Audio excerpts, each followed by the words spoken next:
Hello दोस्तों, स्वागत है आपका एडवांस पैरामेडिकल क्लासेस एपीसी में। आज का अपना टॉपिक है फेलेंजियस। ठीक है, फेलेंजियस की बेसिकली एनाटॉमी तो नहीं है एंड ये 14 होती हैं। ठीक है, और बाकी अपन आगे आपको एक्स्ट्रा दिखाएंगे तो उसमें आपको समझ में भी आ जाएगा। अपन आपको हर व्यू का इमेज दिखाएंगे जिससे कि आपको समझ में आ जाएगा कि एक्चुअली व्यू किस पोजीशन में है। ठीक है, आगे चलते हैं। आज अपना सब first of all PA view रहेगा। ठीक है, इसमें जो बॉडी पार्ट रहेगा आपका फिलेंजियस रहेगा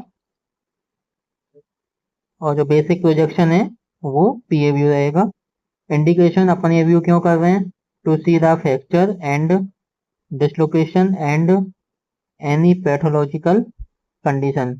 कोई भी फ्रैक्चर हो फिलेंजियस में या फिर डिसलोकेशन हो या फिर कोई भी पैथोलॉजी कंडीशन हो तो उसको देखने के लिए अपन ये व्यू करते हैं। अपनी जो कैसेट साइज है वो 8 से 10 रहेगी। ठीक है, वो सॉरी 8x10 अपनी कैसेट साइज रहती है। आगे अपनी पेशेंट की पोजीशन देख लेते हैं। ठीक है,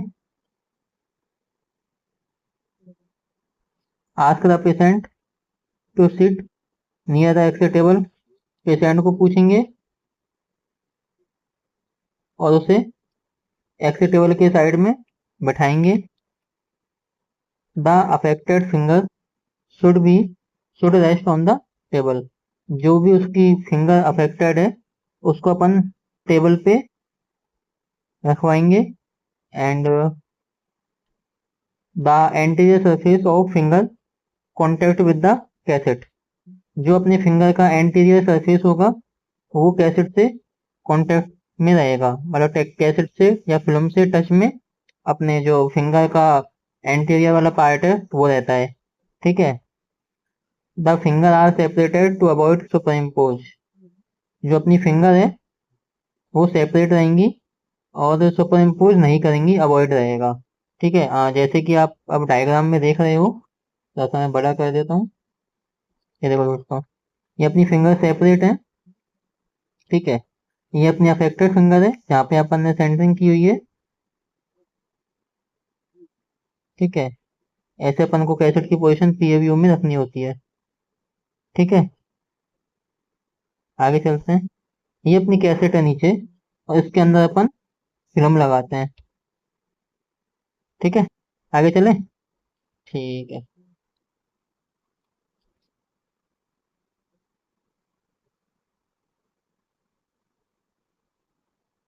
कैसेट की पोजीशन देख लेते हैं।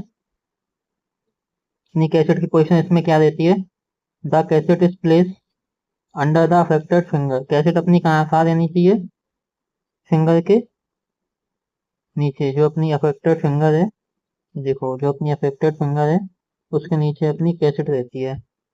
ठीक है,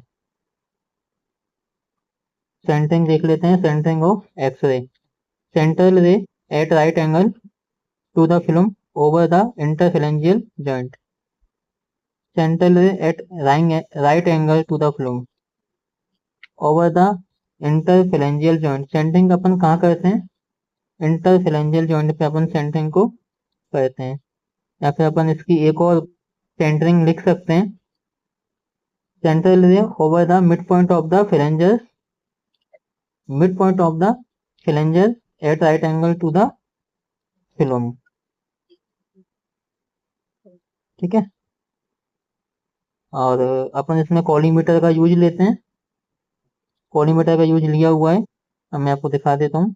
ये देखो, ये जो आपको ये जो आपको दिख रही है ना, तो ये कॉलीमीटर का यूज लिया हुआ है जिससे कि अपनी रेडिएशन है ना वो कम लगेगी थोड़ा। ठीक है, कॉलीमेशन का यूज ले लिया है।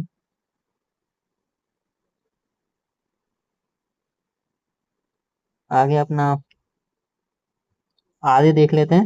Radiological appearance, the phalanges are clearly seen. अपन को इसमें फ्लैंजेस सीन हो जाती है अच्छी तरह से। And first metacarpo of phalangeal joint. पहला मेटाकार्पो ऑफ फिलेंजियल जॉइंट अपन को विजिबल या सीन हो जाता है। ठीक है, अपनी इसमें डिस्टेंस एक्सपोजर फैक्टर में डिस्टेंस कितनी रहती है 92 to 100। जो अपना एम एस है 2 to 4 रहेगा, और अपना जो केवीपी है वो 45 से 50 रहेगा, और अपन इसमें ग्रिड का यूज नहीं करेंगे। ठीक है दोस्तों, अपनी जो रेडियोग्राफी है आज अपन फेरेंजियस कर रहे हैं।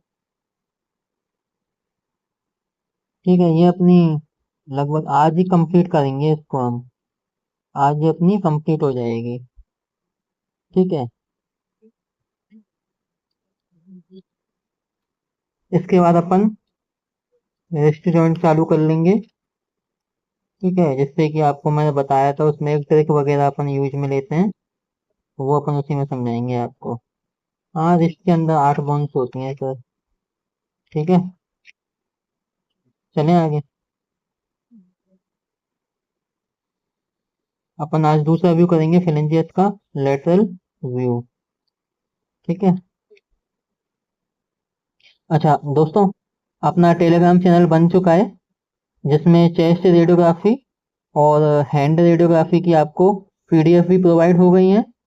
ठीक है, उसमें अपन वीडियो का भी लिंक डाल देते हैं, और डीआरटी के संबंधित या बीआरटी के संबंधित कोई भी सूचना आती है, पैरामेडिकल और पैरामेडिकल के संबंधित अगर कोई सूचना आती है तो आपको ग्रुप में प्रोवाइड हो जाएगी। तो आप अपना जो ग्रुप है टेलीग्राम चैनल पे, एडवांस रेडियोलॉजी पॉइंट के नाम से है, जो मैं कमेंट बॉक्स में आज इसमें उसकी लिंक डाल दूंगा, तो आप ज्वाइन कर लेना, बिकॉज वहाँ पे आपको जो भी इंफॉर्मेशन होती है प्रोवाइड हो जाती है। ठीक है, और जो अपन पढ़ रहे हैं इसका पीडीएफ भी, जैसे कि कल थंब कंप्लीट हुआ है तो आज शाम तक आपको थंब का पीडीएफ भी प्रोवाइड हो जाएगा।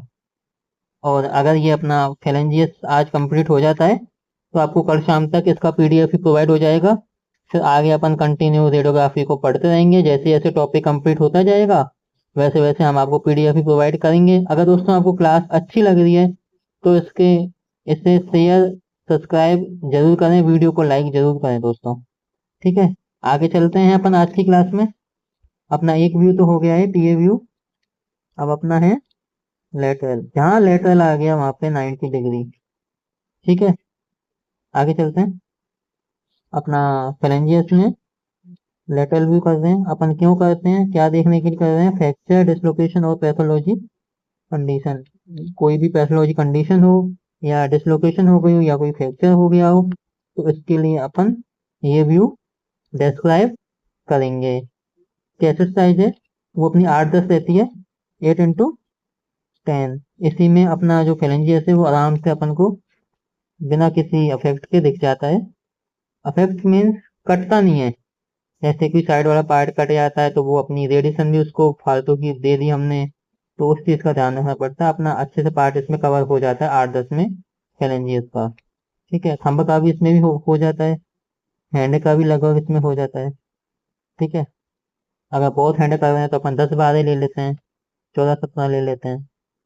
10-12 में भी आसानी से हो जाता है वैसे, तो 14-17 भी अपन ले लेते हैं उसके अंदर। अब बात करते हैं पोजिशन ऑफ पेशेंट की। पेशेंट की पोजिशन क्या रहती है, the affected finger should B rest on the cassette. जो अपनी अफेक्टेड फिंगर है जिसमें कोई भी या तो डिसलोकेशन हो गई है, या फ्रैक्चर, या फिर कोई भी पैथोलॉजी कंडीशन है, तो अपन कैसेट पे या फिल्म पे रखेंगे। Ask the patient to extend affected finger. अपन पेशेंट से पूछेंगे कि वो अफेक्टेड फिंगर को एक्सटेंड करे एंड फ्लेक्स करे, अदर, और अपनी जो अदर फिंगर्स हैं उनको फ्लेक्स करे। ये देखो दोस्तों, आपको डायग्राम में भी शो हो रहा है, अफेक्टेड फिंगर है तो एक्सटेंड हो गई है। ठीक है, और जो अपनी फ्लेक्स अदर फिंगर है उनको अपन ने फ्लेक्स किया हुआ है, तो डायग्राम ऊपर कर दो। ठीक है, ये देखो, हाँ ये देखो आपको सारे सीधा साधा अपने आप ही शो हो रहा है। ये कौन सी पोजीशन है, लेटरल पोजीशन यानी। ठीक है, ये अपना ऐसे पोजीशन होती है, और ये अपना व्यू है। इस प्रकार अपन को अपनी phalanges शो होती है। ठीक है। The hand is rotate to bring the lateral surface of the finger is contact with the cassette.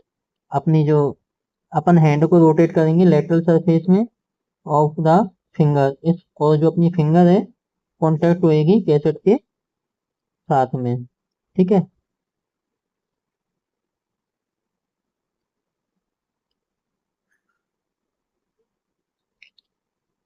बात करते हैं कैसेट की पोजीशन क्या रहती है।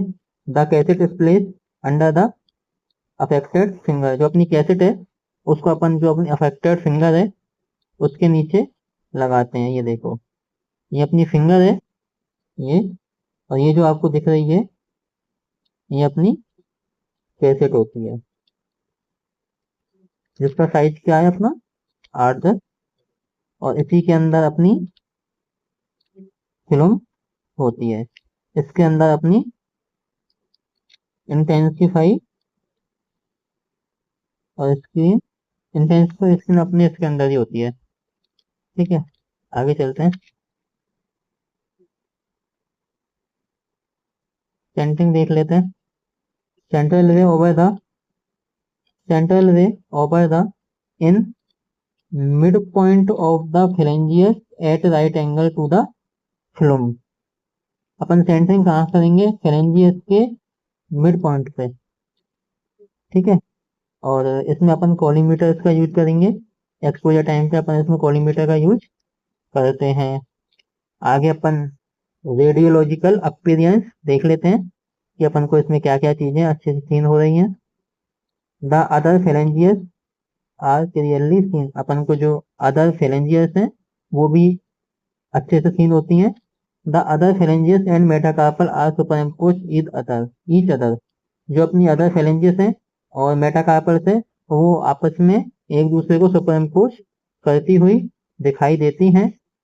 अपना जो एक्सपोजर फैक्टर है उसमें डिस्टेंस अपनी जो रहती है 92 to 100 रहती है। एमएस अपना 2 से 4 रहता है। केवीपी 45 से 50 रहता है। जेड का यूज अपन नहीं करते हैं। दोस्तों अपने phalanges का दूसरा व्यू कंप्लीट हो जाता है। ठीक है, और अपने phalanges के दो ही व्यू होते हैं। ठीक है, अपना जो अगला टॉपिक रहेगा वो रहता है रिस्ट, जिसके अंदर 8 बोन्स होती हैं। ठीक है, इसमें दोस्तों एक तो प्रॉक्सिमल रो होती है और एक अपनी डिजिटल रो होती है। ठीक है, इन दोनों में 4 बोन्स आती हैं। ठीक है, प्रॉक्सिमल रो है उसमें तो आती है स्कैफोल्ड, ल्यूनेट, ट्रिक्यूटरम, पीजीफॉर्म। इसकी एक ट्रिक भी है, स्नेहा लटा टिंडे पका, है ना। ये ट्रिक बड़ी अच्छी है दोस्तों, आसानी से बोन्स तैयार हो जाती हैं बोन्स के नाम। और इसमें जो डिजिटल रो है इसमें अपने ट्रेपेजियम, ट्रेपेजॉइड, कैपिटेट और हेमेट। इसकी अपनी ट्रिक है तेरे टिंडे कच्चे हैं। तो अपन को ट्रिक याद रखनी है, स्नेहा लता टिंडे पका तेरे टिंडे कच्चे हैं। स्नेहा लता टिंडे पका तेरे टिंडे कच्चे हैं। स्नेहा लता टिंडे पका तेरे टिंडे कच्चे हैं। तो ये ट्रिक है, तो ये आपको याद रखनी है ना। इससे अपनी जो बॉन्ड्स हैं वो अच्छे से याद हो जाती हैं, है ना। और इसमें रिश्ते दोस्तों इंपॉर्टेंट टॉपिक है। इसमें अपने इंपॉर्टेंट व्यू भी आते हैं, कार्पल टनल वगैरह और अल्नार डेविएशन वगैरह के इसमें अपने व्यू भी आते हैं, है ना। तो अपने को अच्छे से करना है। रिस्ट है अगला टॉपिक। मैं आपको टॉपिक दोस्तों इसलिए बता देता हूँ और टॉपिक से पहले थोड़ी सी जानकारी इसलिए दे देता हूँ कि एक बार आप इसका रिवीजन, आपको थोड़ा सा याद रहे मन में कि अच्छा इसमें ये चीजें हैं। और आपको पता चल गया कि इसमें 8 बॉन्स हैं, पता चल गया कि इसमें कुछ स्पेशल व्यूज हैं, है ना। तो ये अच्छी चीज है आप लोगों के लिए जो मैं आपको पहले बता देता हूँ। अगर कोई भी आपको ऐसा लगता है क्लास जल्दी चल रही है तो एक बार मेरे को इन्फॉर्म कर देना, जिससे कि मैं उसी बेस से चलूँ, है ना। और दोस्तों थोड़ा इस समय वीडियो को आप शेयर जरूर करें, जो आपके ग्रुप वगैरह हैं मेडिकल के उनमें भेजो, जल्दी से जल्दी अपना चैनल थोड़ा आगे बढ़े, जिससे कि अपन भी आपको अगली सब्जेक्ट स्टार्ट करवाएं, है ना। चैनल आगे थोड़ा हो जाएगा तो अपन 2 सब्जेक्ट जल्दी चालू करेंगे अब। ठीक है, तो अपन आज की क्लास छोटी है लेकिन इसको खत्म करते हैं आज, बिकॉज आगे की तैयारी भी करनी होती है दोस्तों। देखो, आप लोगों का ध्यान रखना पड़ता है अब। आप लोगों को कंटिन्यू क्लास मिलती रहे, आपको फिर बीच में क्लास नहीं मिलती तो आप भी सोचते हो कि काम ढंग से नहीं हो रहा, इसलिए अपन अपना काम अच्छे से करते हैं, आपको पीडीएफ भी टाइम टू टाइम प्रोवाइड करवा देते हैं। ठीक है, और बाकी आप तैयारी दोस्तों अच्छे से करना, आपकी मेहनत ही हमारा फल है, यही चीज़ है दोस्तों, है ना। और चैनल अभी नया नया है तो मानते हैं थोड़ा टाइम लगता है, तो आप भी सहयोग करो इस चीज़ में। ठीक है दोस्तों, थैंक यू।